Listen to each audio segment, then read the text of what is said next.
Jaret from the Rockstar Dad Show. Coming up this week on the program, it's just me and Gary, and I'm going to tell you a story that is going to blow your little pop punk mind, because it blew mine, and holy crap, that's this week on the Rockstar Dad Show. This is a song for my friends Jaret and Gary.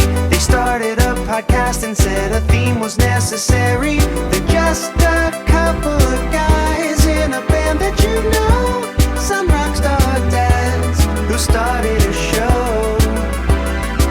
So here's the next episode.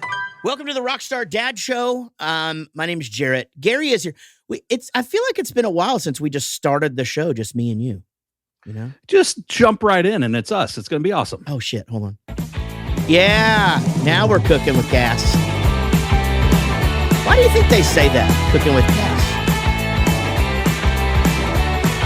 I don't know. That's a good question. Do you think? Is it because like gas stoves are better than electric stoves? So it's like, this is the real shit now. I'm wondering if it's just like really old and it goes from like cooking over a fire outside to like cooking with a gas stove inside or something. Like it's more refined. It's a more refined process. I was thinking it's like, the old electric ovens, or not ovens, but stoves were like the coils, right? Yeah. Oh.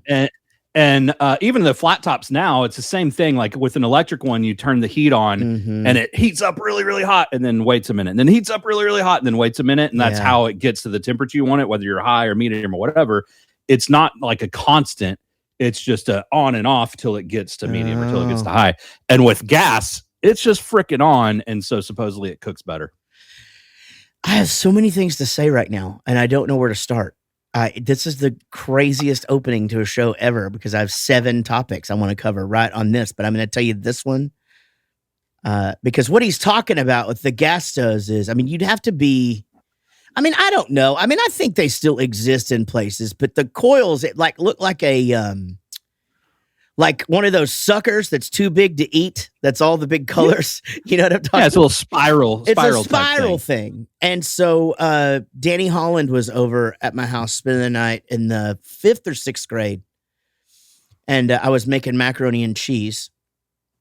And the water wasn't heating up. And so I went to go see if the burner was hot. And I stuck my hand on it. And it actually stuck to it. Ooh. And so I had like blister burns in the shape of that thing. That's amazing that didn't scar. It really is. But I think that's the magic of the palm of your hand though, right? Like, yeah, it doesn't like, can't you like not cut your fingernails or your fingerprints off? Don't they just grow back or some shit? Yeah. Fingerprints are like a lizard's tail or something. Yeah. But it was wild. And it was like blistered, like bubbly and it sucked. It was on my right hand too, so. How old were you at this point? Not old enough to need my right hand. Okay. All right. You didn't have to use a stranger for that time period. No, I think I was almost there. I think I was getting real close. Once you made a full recovery, you're good to go. Man, but we've been, I've talked about the Yellowstone show on this show several times, and they have 2 spinoffs, and one of them is 1870 something, and then the other one's 1923, and it's essentially like all leading up to this family-owned ranch in Yellowstone in Montana. But in the 1923 one, they're basically just then getting electricity in homes and like appliances that do things and stuff. And it's really interesting to me because I don't really ever think about when those things started, like, and whether or not like there was backlash against that, like there is anything. And so that, they're just like, oh my God, we're never going to do that. We're never buying, we cook over fire. We're never buying one of these, but all the really rich people have refrigeration and these stoves, but the guys selling them are like snake oil salesmen, like trying to get these people to believe that this is even a thing, And that does not seem, I mean, I guess it's 100 fucking years ago, but that does not, I mean, literally 100 years ago that this is being made, but that it kind of like goes to show though, I mean, it doesn't matter what the technology is. Like whenever it comes out, there's a lot of people that are like, I'm not doing that because I like what I have or whatever. And it takes a while for a certain amount of adoption to take place to where it actually changes lifestyle or changes culture to where the late adopters take place. And that makes sense what you're saying about people not wanting to do the stove. I can't remember where it was I read this or saw this, but they're talking about how whenever electricities went into houses, it changed the dynamic and it changed the lifestyle of people because you don't, I mean, okay, they had fires, they had candles, there was still light, but like you can't do a lot of stuff just by candlelight or fireplace light, right? So that's when people started being able to read later. Like it wasn't just, hey, the sun's down, it's bedtime. Like they could read later and do all sorts of stuff, which made people more educated. Yeah. Which, you know, okay, well, if you're more educated, you have a better job. You can do certain chores later in the day because there's lights. Yeah. And so all of a sudden it's like now you have a longer day. Well, if I have a longer day, I want to get more stuff done. Well, if we get that stove that's electric, I don't have to start a fire. Like you just start buying more time with the time you're allotted. Yeah, man, that's a really great point. I never thought about that, you know, but you're right. I mean, you basically just went to bed when it started, you know, an hour after dark or whatever, you know, like everybody, you sat around the fire and you know, I don't know what the fuck they did once it got dark, but you know, that's a really good point. And then you've got electricity and it's like, well, shit, let's just stay up, you know? And then that's when kids started to complain about waking up in the mornings.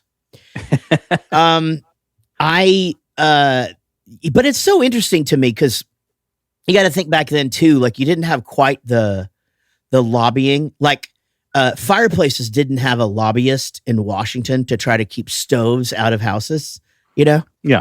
Like, because, and I'm obviously being silly, but I don't know that you are. Sometimes progress, well, then you know, we're on the same page. Progress sometimes is, and I don't even know that people know this. I think most people do. But progress as a nation and with technology and with all of these things is limited to us by those things, by lobbyists. And we got to literally see it, you know, with flat screen TVs. Because we, you know, when we started going to the UK in 2000, they already had flat screen TVs. And we were still, I mean, I was still buying. I remember I got married to my ex-wife in 2000, and we bought like a 35-inch fucking tube TV, and I had to get that weighed thing. 200 pounds. Honestly, I couldn't physically do it by myself. I needed to get it up a flight of stairs, and I literally couldn't do it. And I was in pretty good shape back then. You know what I mean? Like, I should have been able to. I couldn't do it. That's how fucking heavy that thing was. And then we're going over to the UK, and it's like, they've already got these flat screen TVs. It's like, what the fuck is going on? And we go to Japan. It's the same thing. It's like, you know, but that happened with our camera. I mean, they had camera phones way before we did. They had all this different stuff because our pace of progress is slowed down here by companies not wanting it to happen because they don't want to have to compete in that separate market. It's the same thing with, you know, same thing with Uber and taxi cabs, 100%. Right? That's the best. Actually, that's so much better than the example I was going to say. You're so fucking right. That is such a great example. It's like, here's how this should work, and we're going to do this now. We've made it better. Yeah. And taxi cabs are like, whoa. No, we're the only ones that can do the airport. You remember at DFW until like literally like a year ago, and Uber couldn't drop you off at departures. They had to take you downstairs, and you had to go up an elevator and escalator to go to get your ticket because of the taxi cab lobbyists. There's a bunch of other good ones, and you'd probably be familiar with it with Casey being a hairstylist in cosmetology. But like, you know, there's the people that do like the twisting, I think it's called, or even just like people that they braid hair. Yeah. Right. They're not cutting hair. They're not giving you a razor shave. Like they braid hair. Yeah. But you have to go get a cosmetology license to braid hair. Like there's some shenanigans going on there. That one's weird just because of the health aspects of it. I mean, it just seems like you wouldn't have to go. Like, I do think that that's dumb. It's stupid that you have to go learn how to do acrylic nails, to be an esthetician. Like, I just don't understand why you have to do all of it, and then, but she has a separate license for barber and what fucking cosmetology. And that's literally, I think, just because having to use a razor. Using a razor, it becomes barber. But I think, like, okay, I get it. Maybe 50 years ago, some licensing, like, you're protecting the public, right? But in this day and age, let's go back to the hair braiding thing. And you're saying because of hygiene or whatever. Okay, if you're the hair braider that's got bad hygiene, and like, okay, now 10 of your customers have lice because of you, like, that's gonna blow up on the internet, and you're gonna get shut down real quick. Yeah, we can police ourselves now, and also, like, at that point, doesn't the person just have the desire to do a good job? And if they don't have that desire, they should have the fear of getting blown up on. So the twisty thing you're talking about, like the eyebrow thing, they have to go get cosmetology licenses? Yeah. No shit. I mean, that's probably a state by state thing, but yeah. Wow, because they just do that shit in the mall. That shit's fucking crazy to watch, by the way. Like, that's unbelievable. To me, that's one of those, like, wow, that's crazy, but it looks painful, and a razor's way easier, and I can do that. Have you seen the guy that I haven't seen him in a while, so I don't know if but he's on it went viral a few times, but he cuts hair with swords and daggers and shit. Yeah. And I mean, dude, that's an amazing YouTube channel, but like, is it? I don't know if I need to go there. It looks pretty good. I don't think we need to go there. I don't think it's like a short-haired man's. Yeah, I'd be a little nervous. But shit. I don't know. I wonder, like, if I ever got the opportunity, if I would let a professional archer shoot an apple on my head, like that's exactly where I was going to go next with the guy, short hair and using swords to cut your hair. Yeah. Just, do you really, really trust this guy? Like, I'll let a guy jump over me with a skateboard, 'cause I know, like, the worst thing's going to happen is I'm going to have a couple of broken ribs, Look, I've got a lot of friends that went into cosmetology and are hairdressers, and I'm not trying to put the profession down, but like, if I don't know the person, I know a lot of the people that went into that. Oh, and if I don't know the guy, I'm not sure that I trust him to use a sword anywhere near my head. Yeah. I mean, I really do get that's the thing, right? Is like, that's an industry that, I mean, I don't know why there's not a huge reality show, and maybe there is somewhere. I don't know. I mean, like, barbershop movies and stuff like that, but the dynamic of a salon because they're young, mostly women, and then their it's the fucking funniest, craziest shit. You talk about High School Never Ends. I mean, it'd be crazy. You're right. It'd be a great show because most of them are kind of artistic, outgoing personalities. But even if they're not, just the content of all the gossip and everything would be. Yes, exactly. Well, and also usually, I mean, I'm not throwing this. This is just I've heard their lives can be quite a shit show too. Yeah, and a lot of drama makes good fucking television. It's just like, God damn it, man! If you could find the right salon and maybe that was a thing before. I sort of remember that being a deal. We've got 40 more minutes of the show, right? What are you doing afterwards? Let's go find a meeting to pitch this show. Yeah, I know, right? Let's get to a Chili's immediately. Oh my Lord, man. But yeah, anyway, stoves. I burned the shit out of my hand. That sucked. So I think that's the worst burn I've ever had. I did burn myself really bad on my mom's curling iron when I was a kid, and it did scar me for a long time, but you can't see it anymore because I have tattoos. Yeah, well, tattoos are good at covering that kind of stuff up. Did you ever have a burn? You ever get burned real bad? I mean, not anything like horrible, I mean, I've had the small burns. I don't even remember from what, but like that bubbled up and blistered up, but it wasn't like a 7-inch area. It's just like, I got a little burn. Yeah, a little burn. I've done the thing where it's like, I grabbed the skillet out of the oven without a pot holder or something, but like let go of it super fast. That's not fun. at all. No. Yeah, or like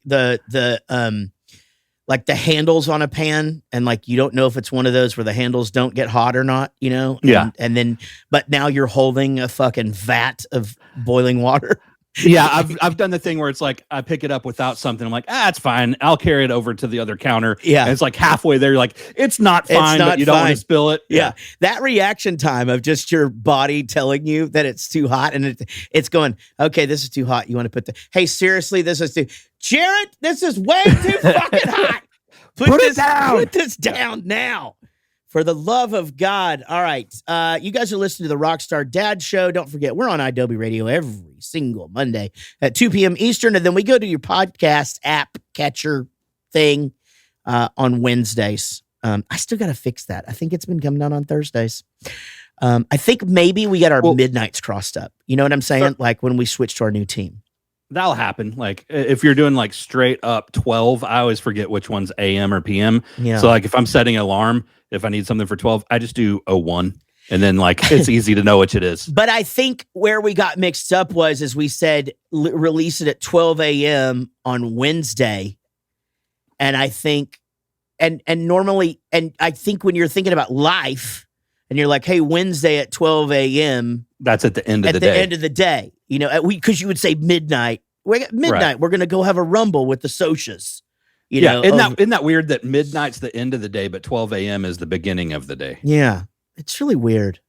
The whole thing is fucking weird, man. And I guess that's why we should be doing army time. You know, because we wouldn't have this issue. And you know what? Then you got to do math all day long. I know, but here's the thing: fucking English people know how to do that, and our new team are all from the UK, and we probably wouldn't be having this problem if we were. Since the new team is from the UK, I was wondering if that's where the mix-up is. Is it like in America, if we said at 12 a.m. on Wednesday, would that be in the morning? And in the UK, if you said like, would they just think of that as at the end of the day? Shit, I don't know. Anyway, time's a weird thing. It took me forever. Whenever we started going over there, people would be like, it's 5:30. And I'm like, so it's 3? Yeah. So I actually, the 5:30 thing, I thought it made more sense to me logically for that to be 5:30.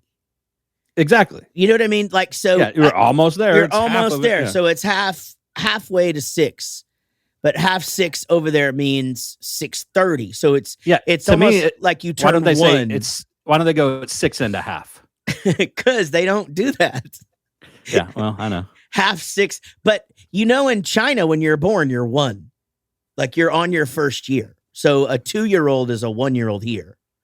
And so I feel like that's the way that they do it. Like you're in the hour of 6. So over there, they do age like we do floors. What? Yes. If you go to Europe and you're on the ground floor, you're on 0. Right. And the next story is 1. Right. But here, the ground floor is 1. So Bowling for Soup are literally on our 30th year, but we haven't turned 30 years yet. Man, this is getting confusing. I know, but like we're in year 30. I think in our show teaser this week, it should just be like, get a pad and paper out. You're gonna have to take notes. It's like you and that Sudoku, man. I still can't figure that shit out. I don't know what the hell happens. All right, we got to take a break. We'll be right back. Y'all listen to this. More Rockstar Dad Show coming up. Welcome back to the Rockstar Dad Show. Me and Gary just hanging out today, as Ashley Fisher says. She likes it best when me and you are just shooting the shit. Everybody likes that. We should get her to give us a review saying that. Oh, and 5 stars, of course. 5-star review. Yeah, Ashley, if you are listening to this, it is time to go to your favorite podcatcher. All you Ashleys,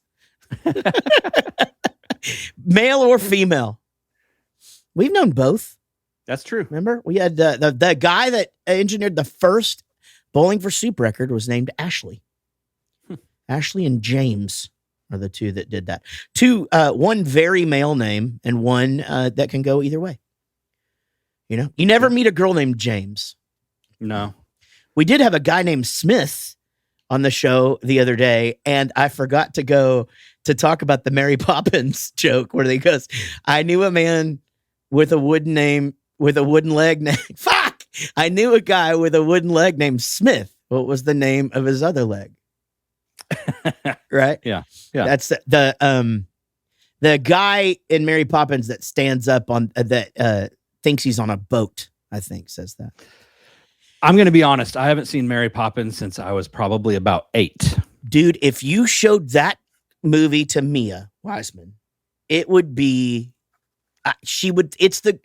it's so good, dude, because it's like the songs are amazing. Like even to this day, they're so fucking good, like Frozen good. Like the songs are that goddamn good. Because you don't even know the songs, right? You know, supercalifragilistic, you know, and you know, a spoonful of sugar helps the medicine go down. Oh yeah, yeah. So, anyway, it's so good, but there's animation in it and all that. But I don't know. Maybe you don't want to go down that road and watch that every day for 3 years. Yeah, kids that age do kind of become obsessive about whatever movie they watch, and then you got to watch it like 27 times over the next month. She's 5, right? She just turned 6. Just turned 6. What is she into right now? Like, what's the thing? Well, a couple of years ago, she decided that unicorns and rainbows are life. Mm-hmm. And she hadn't really gotten much away from that. It's pretty much rainbows and unicorns. And no, she loves doing art. She doesn't like doing art at school. Right. And this is like the most true artistic thing ever. Yeah. She doesn't like doing art at school because she doesn't like being told how she has to do it. Okay. Yeah. That's some Gary Wiseman shit right there. That is full on my dad. That is absolutely. You see, I'm willing to do this, but I don't have to do it the way you fucking want me to do it. That is you. Oh my God. I had not picked up on that. That is one you, bit. And dude. The second you said that, I'm like, yep, that's it. It's so funny. It's so funny because Tyler, just to me, is just like this carbon copy of you. But it is interesting because, my kids, Jack is a carbon copy of me looks wise, but Emma looks so much like her mom. Yeah. And her grandma. I mean, the 3 of them are literally triplets. I think they might call themselves that. I don't know. Maybe I made that up. But anyway, Emma, just even with every passing year, just becomes more and more my personality. She has my anxieties. She has my ability to, just if she wants to take over a room, that's fine. If she wants to blend in, she makes everybody feel welcome in all situations. Like she's just so me. And it's bizarre how that works. But you do see little things in your kids sometimes because she'll make a face sometimes and Casey will go, holy shit, that looked like you, and, but it's cool. Those little nuances that you pass on, Yeah. Yeah. I like that shit. That's interesting. I kind of thought that Mia is just like, she's the little Anik. She wants to be around people and she's outgoing and she's, she has FOMO. She wants to do everything. And I'm like, yeah, that's Anik. But you're right. The stubbornness, she may get that from me. I think that might be you, man. My son is still into basically watching other people play video games while he's playing video games. And when I say video games, I mean, so he's into this Minecraft still, Roblox, and now there's one called like Fruit something. I don't know that one. And it all looks the same. Like it's essentially like Fortnite to me, like combined a fighting game with Minecraft. And now everything just looks like that. You know? I definitely know the watching other people do this, but Tyler's grown out of most of the Minecraft and Roadblock stuff, but it kind of stays the same. So like, I don't know where this came from. And it's not just Tyler. I've seen like other kids at the grocery store into this. So it just kind of came out of nowhere, but like chess is a big thing. Holy now. Shit. Yes, I know. And so he'll watch other people play chess, but it's amazing because 8 months ago, 6 months ago, or 9 months ago, he didn't know anything about chess, and now he's freaking good at it because he's watched so much about it. Yeah. And the other thing is when he started getting into sports, I was like, okay, this is great because we can watch Sports Center together, and like in the mornings when he's getting ready, I'll put on Sports Center, and he doesn't really pay any attention to Sports Center. I think it's a generational thing. Like even Sports Center, which is just like highlights and clips, is too long for them. Too long. But he knows more about sports than me or most of my friends. And whenever he's hanging out with the dudes, he can hang out and talk sports with everybody. Oh, yeah. But it's because there's all these YouTubers that do sports skits and sports this and that, but it's like quicker and faster than Sports Center. I love talking sports with that guy because he knows his shit and he knows about my team, and but that's the thing, right? Is that as a kid, even though I didn't pay attention to, I didn't sit around and watch baseball on TV. But I knew every player. I knew every player in the NBA. I knew every player in the NFL. And I knew, yeah. And I think it sort of equates back to that just being a sponge and absorbing things and now our databases have slowed down. They're like, hey guys, we're kind of getting at capacity. We're going to have to back up a little bit. Yeah. And because I don't even know, I know one player on the Mavericks now. I don't know. I probably know half the Steelers starting lineup. I probably know 4 Dallas Cowboys. I know 0 Dallas Stars, 0 Texas Rangers. And then you go off to the other teams that I don't even pay attention to. I fucking don't know shit. Yeah, you're right. Our lives are busy and we have other stuff going on, so we're not getting to pay as much attention to that as we were. And you're right. They're at the age where they're sponges and they can take on anything quickly, but also at that age, it's like, let's hyper focus on this for a little bit. And then their interests change. But I've said it before. I wish that YouTube were around whenever I was 13 and learning to play the drums. Cause like once you get to that age where it's like, I'm going to focus on this for 7 years. You would just learn so much that we didn't have access to. Right now, Tyler's at the age where he's interested in this, and then he's interested in that. One of his favorite YouTubers is a sports guy, and he did like one episode on cricket. And he was like, that's interesting. And so he spent a week only watching stuff about cricket. Now he understands cricket. Wow. He's still not into it, but they're at that age where they can just absorb it and get it. Man, but you're so right about the YouTube thing. And that's the reason, my kid goes to school, Rocky's 10. And, that kid's got 10, 20 concerts under his belt, playing songs that when I was 10 years, I didn't even start playing drums until I was 12. Right. So like they're up there performing and there's like dudes that can shred at that age. And this is the reason. They just have access to, if they want to take 12 lessons a day, they can. I took drum lessons, but I had to wait every week and I got 30 minutes. They can sit there and, I remember like, imagine if you had that kind of drive, like, just like you're saying, to be, well, today I want to learn to play this. I want to learn the double bass part on the Metallica 1, right? You actually have a guy showing you the technique to do it. We sat there and figured it out, but it took us 3 weeks. Yep. Because you had to figure it out and how you're going to do it, and then you had to work it up. But it's like if you had 6 dudes that are the best in the world going, here's how I do it. Yeah. That 3 weeks would have been a week for you and all that shit, because technology is on their side too. But, it's because I remember to be able to be in the marching band and where I went to high school, our fight song was paradiddles, but they're really, really fast. So you had to be able to do like just these, like really, really almost like to where it sounds like a single stroke roll, but doing paradiddles. I can still do that because I worked on it for so fucking long to be able to do that, and that's just it, man. I love how you can just go, like Casey the other day was like, I'm just going to fucking learn how to play the ukulele, and then in 2 weeks, she like has a pretty good grasp on it. And, gosh, it's cool. Yeah. You said something that like kind of crazily just clicked with me. And this probably won't make sense to most listeners if you're not a drummer, but like in high school, I played the quads my first 3 years and then snare my last year.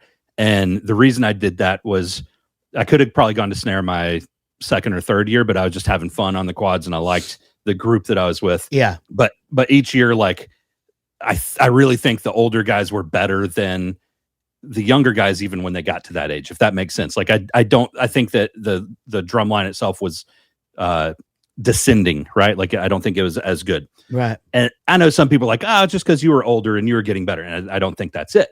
But anyways, you said that your fight song was a bunch of paradiddles. And whenever I got to play snare, I was a senior and it was all single stroke. It was all alternating right, left, right, left. I mean, there's accents and stuff. Mhm. And I always thought that it was boring because of that. Right. And the second you said that, I remember the snare part now. And I was just like, I just transposed it. I was like, I bet they used to do paradiddles in it whenever it was the seniors. When it was the seniors and stuff. Because we would it makes perfect sense. Like it was written for paradiddles. Right. And we would just fix the sticking so that our arms would look cool. You know, like right. Well, as I got older, they kept on watering down the sticking for everything. Right. The younger kids couldn't do it. Yeah, that's so interesting.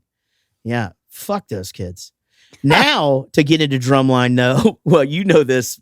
I mean, I guess you're gonna go through this, but you have to have a certain amount of piano and a certain amount of this, and you got to test on glockenspiel, you know?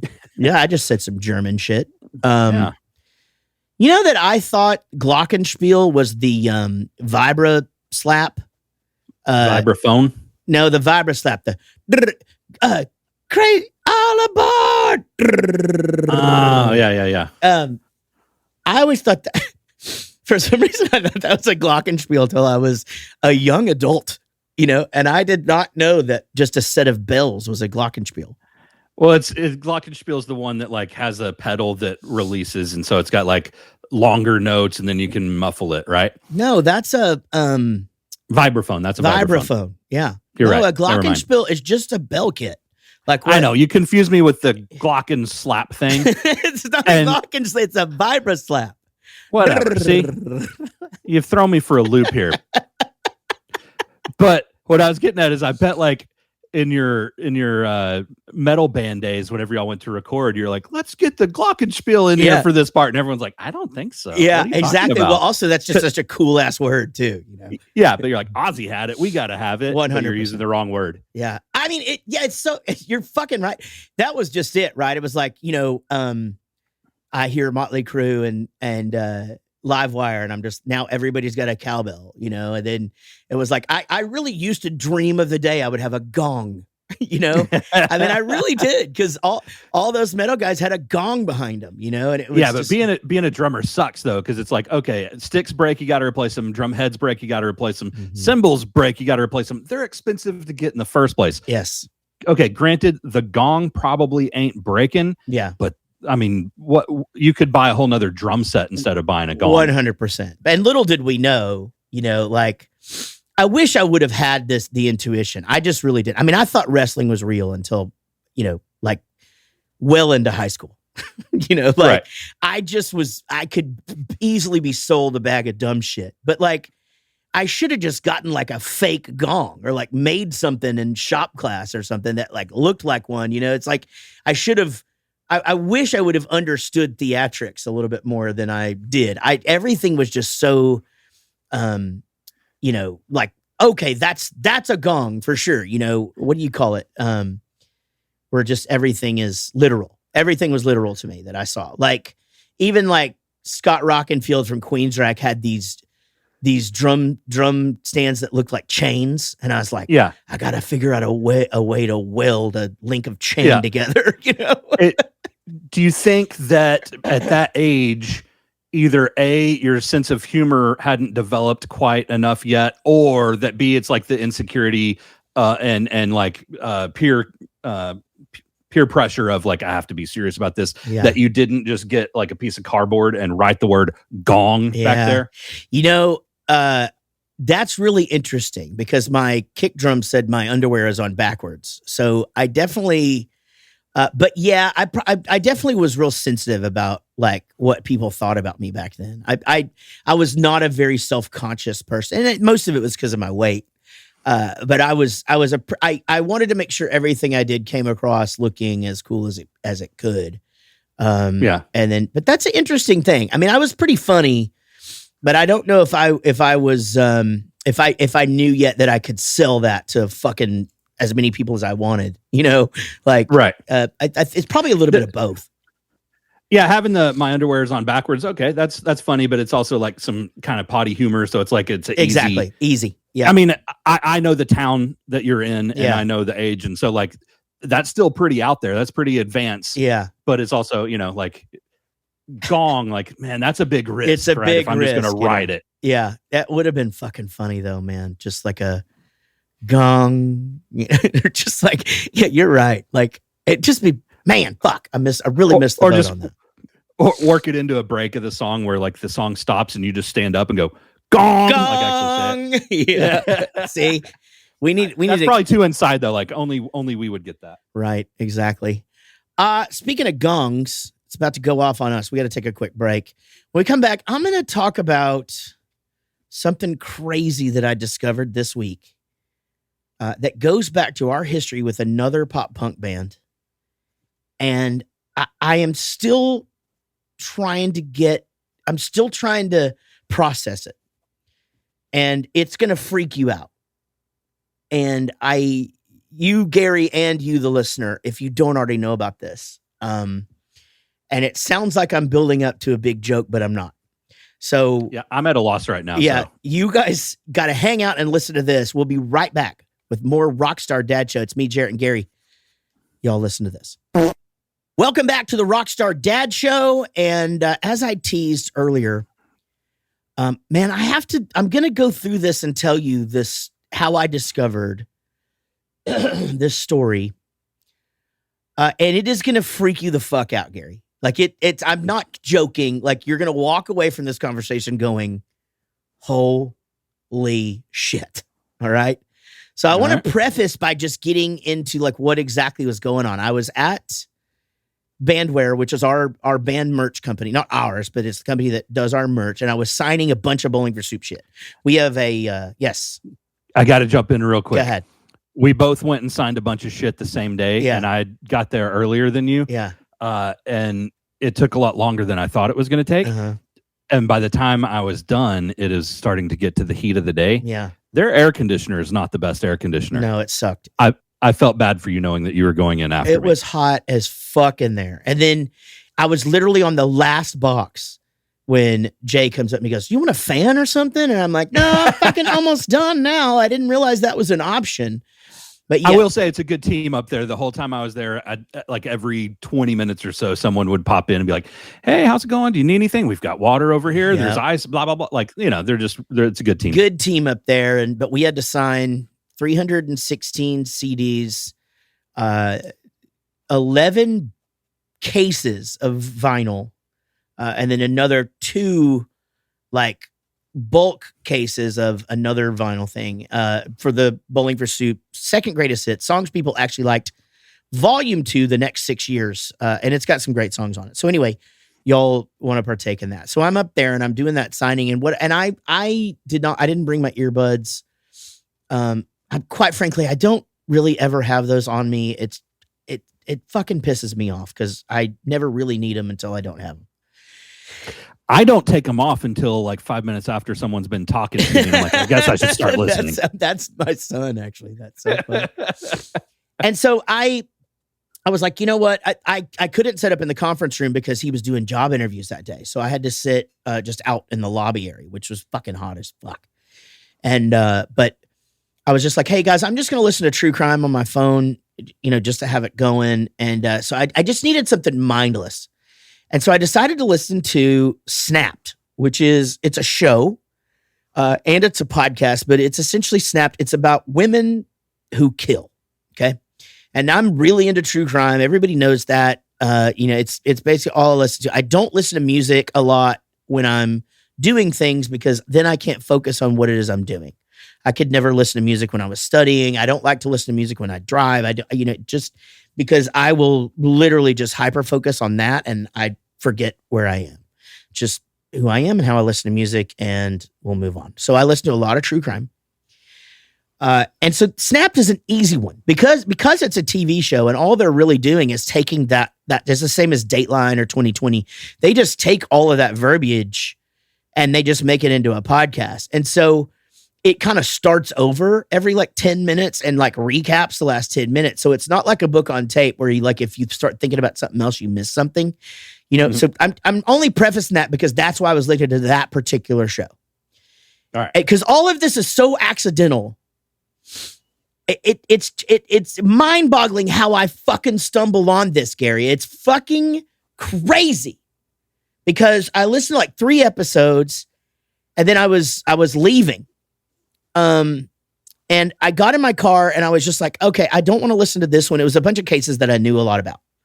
And I was like, I don't really want to listen to that because it's just going to be, because it's not, that show doesn't really get super, super in depth on things. So a lot of them I've already done like a 2-hour podcast on, and I'm going to know way more than it says. And, it doesn't really add anything to my knowledge of the case.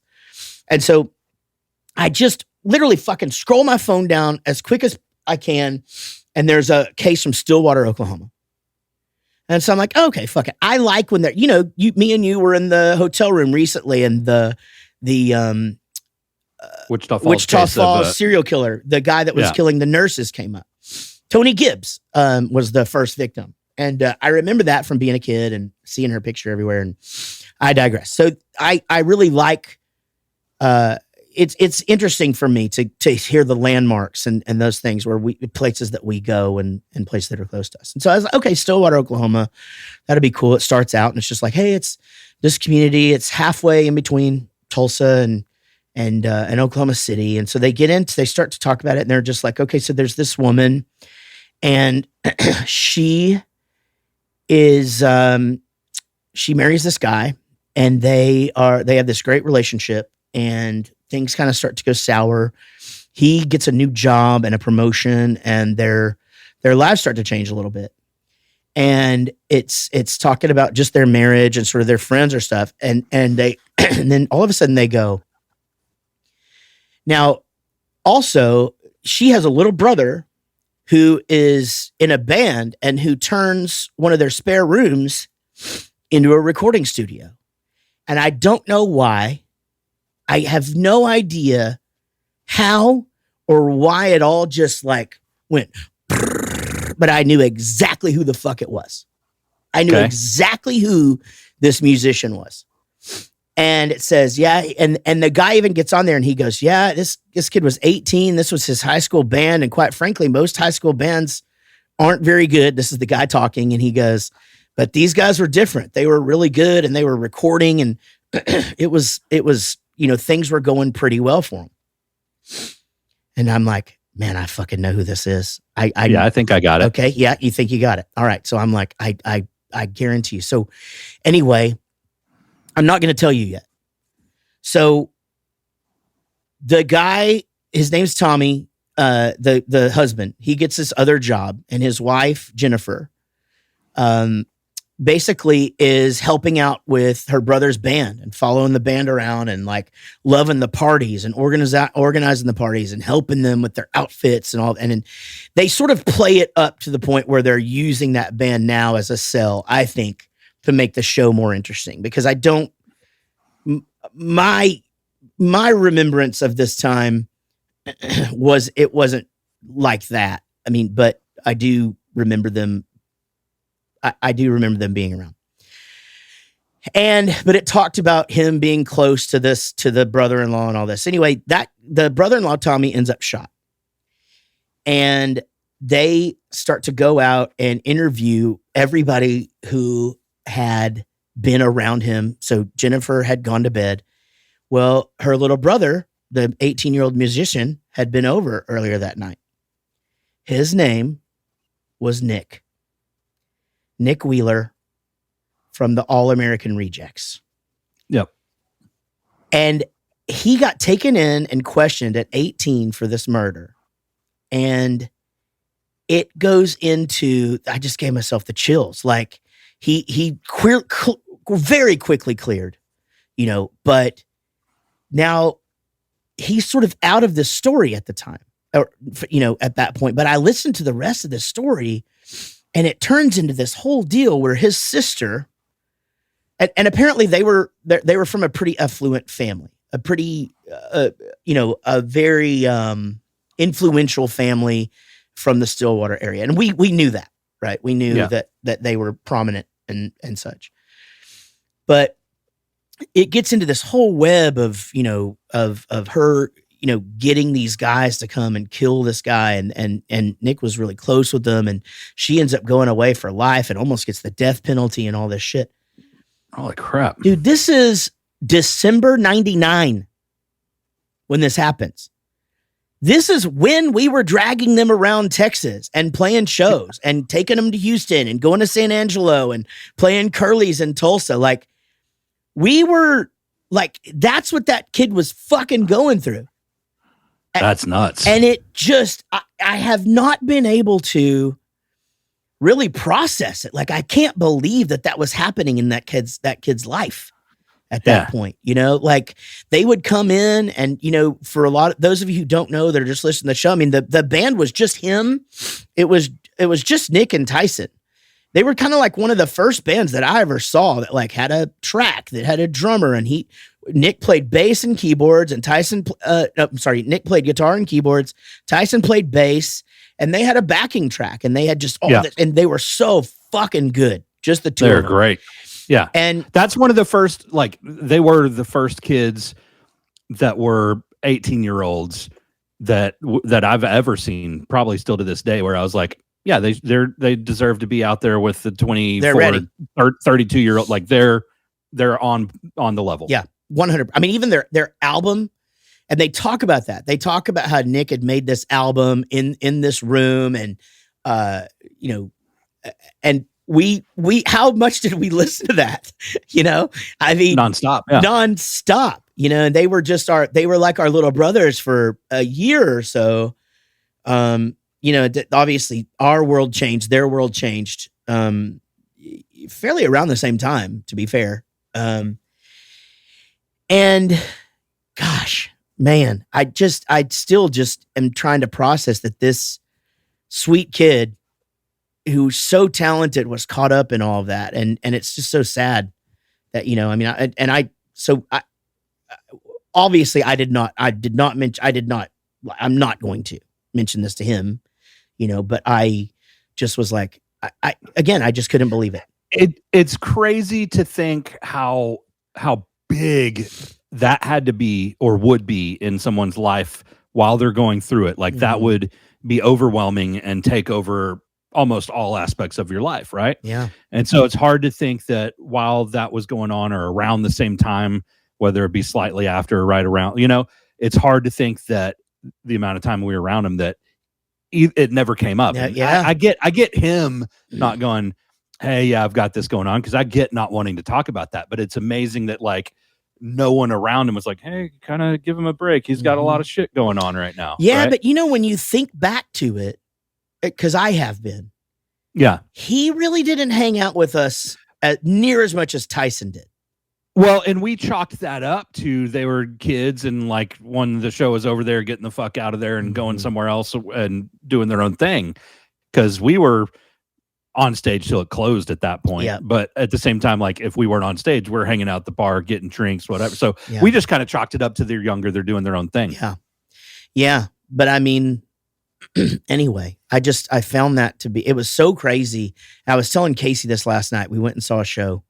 We took Everett to see Jake, who is fucking badass, by the way. But that, by the way, interestingly enough, this ties in. None of these kids have a band anymore. Like, it's all, like, they're all one-man shows. Even Jake is up there. He's got a keyboard on one side, and he's got like a programmer thing on one side, and there's a guitar he can pick up if he wants. And like, the set is set up like his bedroom, and he walks around and play, and, you know, he interacts with this voice that's on the PA. It's like a show, you know. And his opener even was like a one guy thing. And that's the new model, I guess. You don't have to learn to get along with anybody anymore. I was going to say, man, it's a lot easier to not have to take other people's input, or, you know, just, I get it. This is just what we're doing. Yeah. Also kind of correlates with this day and age. Like, people are just more self-involved. And so, well, they're also fucking locked in our, you know, I mean, you got to think, for these kids, they were, you know, locked in their rooms for, Jake's 22. So, you know, he was a teenager when COVID hit. He's sitting there probably just making that shit. And he had a viral video, and TikTok broke him, and it was sold out. Southside Ballroom. And, you know, it was awesome. But, you know, I just am saying in correlation to the fact that, you know, All American Rejects were doing that shit in 1999 with no drummer, right? You know, or before that, you know, and I remember the one show that they played with a drummer. We were all kind of bummed out, you know. Remember that shit? Like, they were like, "Oh, we got a drummer today," and we first of all we were like, "Well, fuck," because, you know, we were gonna have to strike, move stuff, And secondly, it was like, oh man, I like it when it's just you two guys, you know, like you guys are so fucking adorable. And they were, man, they just, but I told Casey, I just was like, I don't want it to seem like we're closer than we are to the listener. We're fine. I mean, we hug, we have each other's phone numbers, you know what I mean? But like, we don't talk once a year. We don't talk once every 2 years, you know, like it's when we see each other, we hear each other's whatever, but we're not close with them. You know, our lives went completely different directions and interestingly enough, you know, continue to cross paths quite often, and we'll see them again very soon. There's just this thing inside me as I was listening to that, and as I've been talking about it, as I talked to her about it, as I've talked to you about it, just to go, I want to, but I'm not gonna, to just go, dude, I can't believe that was happening in your life during this time of, you know, you guys playing your first shows in different cities with us, you know, and us taking you to Texas and, you know, you guys getting shot for a record deal and I get the, like, cause that's like crazy news. And so, yeah, of course you want to go, holy shit, what about that? But like, you know, you don't walk up to someone that you hadn't seen for a while and be like, so tell me about your dog dying. Yeah, you know, like exactly. Yep. Yeah. You don't say the dog dying thing 'cause it's big to that person. Sure. It's not as rare and unique as this crazy case, but I'm saying like, you don't go, hey, tell me about this really dark thing in your past. Well, and plus I just can't imagine how many people have messaged him or said something to him about like, dude, I heard the thing about your sister on Snapped. You know what I mean? Right. Like, yeah. And shit, that's fucking 24 years ago. So shit, she's probably, you know, in her late 50s. Or, you know, maybe she was like our age actually, because they're much younger than us. I mean, they're just a little bit younger than me. They're a little bit younger than you, right? Yeah, that makes sense. Okay, if he was 18 in 99, that would mean he was born in 81. You were born in 78. I was like 20. I wasn't supposed to be in the club drinking either. Right. So I'll bet you his sister was like my age. Yeah. You know, and anyway, I obviously I'm not ever going to say anything, but it just, I guess the other thing that I was going to say is it was just the weirdest thing. There's this cosmic shit though. Like how did I just instantly know when they said, and she had a brother who turned her bedroom into a recording studio. And I was like, oh fuck, I know who that is. And I had no other context. Yeah. You know, it just was there. Well, as you were telling me, like before I said, I figured it out. I was like, I think this when you said Stillwater, I was like, oh, it's got to be these guys. Yeah. Right. Yeah. One of the things you said that like you kind of emphasized on and you may not have meant to, but like my ears perked up and I caught it was you said like he went in for questioning. Yeah. And I'm wondering if they said this or not, but when you said it to me, I felt like there's a connotation of like they pulled him in for questioning, but maybe I don't know. Did it say like, did he have his attorney with him when he went in for questioning, or is it like they pulled this kid in and asked him a bunch of questions? They pulled him in and asked him a bunch of questions because he was the last person to see him alive besides Jennifer. You know, did it say whether an attorney or not was involved if he asked for? They didn't say. No, I mean, just wondering. I mean, again, he was an adult, so he would have made his own decisions, and I'm sure he probably went in there and just answered. I mean, by the way, you know. I don't know if you guys that listen to this show are true crime fans or not, but always get an attorney, even if you're innocent. Fucking never talk to cops.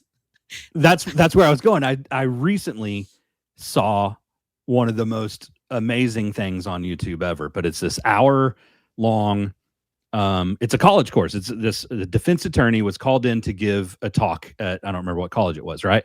But he came in and he goes, look, I'm going to tell you a bunch of stuff, but I've also brought in a detective from the police department, and I'm going to talk for 30 minutes, and then he's going to talk for 30 minutes, and he can debunk anything I'm telling you, and blah, blah, blah. And so he continues to talk for 30 minutes about how you should never talk to the cops. Yeah. And not in a disrespectful way, not in a distrustful way. But he's explaining how they're trained to ask you questions that will give away certain answers. Mm-hmm. And you innocently trying to answer these questions may say something, even if you're innocent, that creates doubt, that creates question, that creates something, right? And it is just unbelievable. It's one of the most interesting things I've ever seen.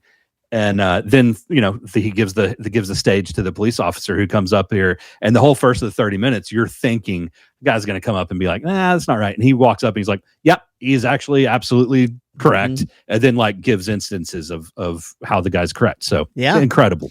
Yeah. I mean, that's the reason that is there, and I can't tell you how many things that I've listened to. And look, I want to stress, I love the fact that we have a police force, and I think detectives they do their fucking job. That's what they're supposed to do. Yeah. The reason I say don't talk to them and get your lawyer is because that's your fucking right. And even they would do the same thing, they're not going to go in there and get questioned, Yeah. But that's this guy's, even if you're a witness to something, like, I don't, you don't need to answer questions if you don't have to answer questions. And they're going to go, it's going to make you look guilty. Who gives a shit? You're not, Yeah. I mean, but that's the thing, is like how many people just have gotten into the room with the wrong kind of detective, and 14 hours later fucking admit they did something that they didn't do, and I think that's very, very rare, but it happens.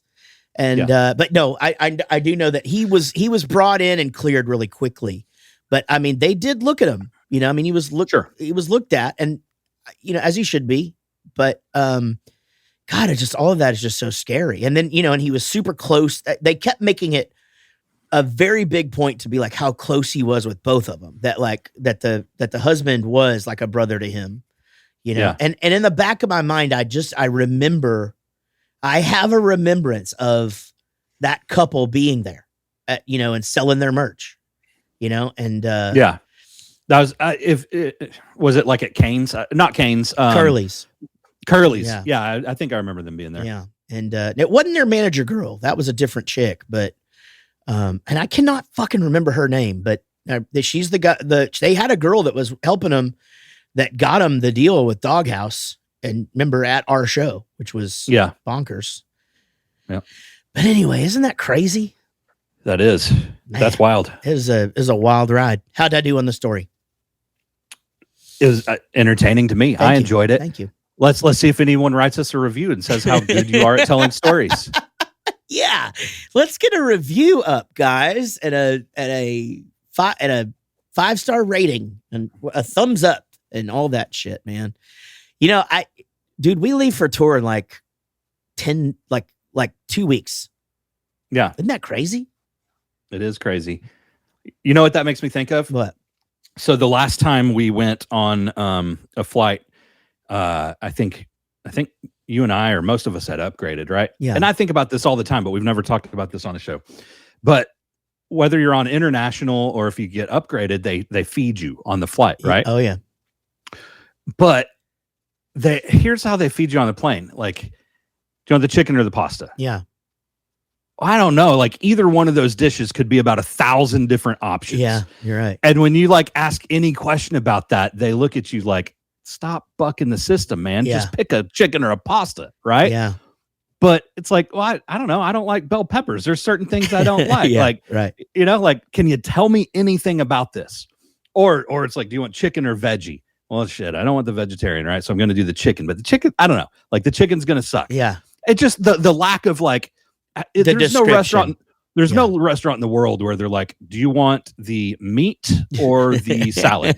Now, first of all, international first class, it has a description of what it is. But you were correct on what do you call it? Domestic. Yeah. It's that or that. But this is not where I thought where I thought you were going to go. I thought you were I've got another place I was going to go. Okay, because where do you think?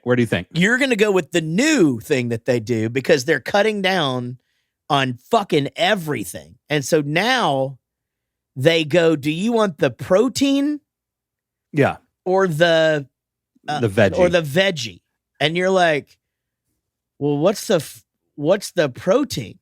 And it's literally, it looks like you're a fucking astronaut. Like, it just comes in this stupid bag, and is that what you're going to talk about? Well, the kind of. So they go, do you want the protein or the veggie? But the protein is still like, it's crackers and this and that on it, right? Like it's like there's a slice of, salami or something, some sort of meat. But the other thing I was going to go is like the vegetarian coalition, the vegetarian lobby, if you will. Like it's so powerful.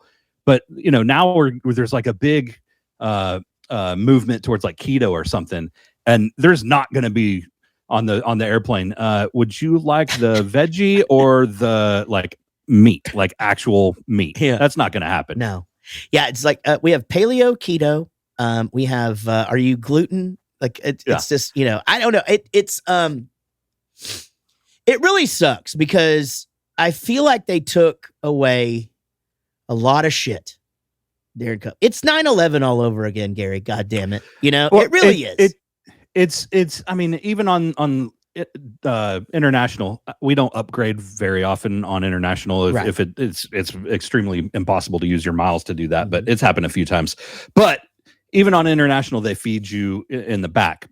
But it's just gotten to the point now where it's like that the food's not good. It sucks. And the thing that the veggie or the protein, they've cut back to where it's like they don't have enough for everybody. So if you're like on the first few rows, everyone's protein. Well, if you're on the back couple rows, it's like you just got what you got, even though you don't want it. Mm-hmm. So it's just gotten to the point now. It's like whenever we're at the airport, I feel like, okay, I'm going to go to the snack shop and I'm just going to self-provide whatever I'm going to want on the flight. Especially DFW now, because you can go to TGI Fridays and get a burger right off the thing, or they have the Boar's Head shop. And I like me a sandwich in a triangle box.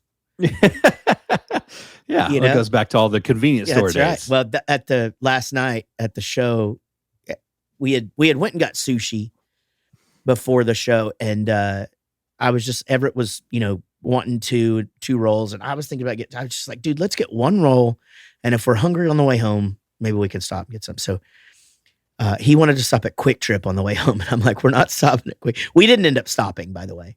It was too fucking late, but that kid loves a gas station stop, and it's just, and Casey goes, oh, I wonder where he got that. And I'm like, God damn it. Because that was our life for so long. I mean, it still is. Quite frankly, we just upgraded to gas stations that have parking now, right. It's yeah. Now it's a truck stop, not a gas exactly. station. It's the same thing. But yeah, Tyler, whenever he went to the show in Killeen with us this summer, on the way back, we had to stop twice. Yeah. We're stoppers. Yeah, we love to stop. But at the first gas station, he had 2 hot dogs. Yep. And like some chips. And at the second gas station, he had another hot dog and ice cream. It's 2:00 in the morning.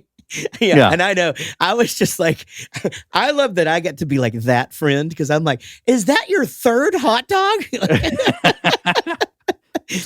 But in his defense, like the catering had stuff that he didn't like and didn't eat. So yeah, when I get it too, it was fucking hot, and, and I don't know that he was comfortable in like, he didn't understand that it was. I told him, hey, go grab whatever you want, but like, he was still trying to like not be in the way and not take stuff that wasn't his. That was a weird situation though, because catering's up, but then there's like 5 people in there not eating that are just watching. Like, it was a really small room. Like, I don't know if I would have been comfortable. You know what I mean? Like, and like my picture's on the poster. Like I'm not sure like that.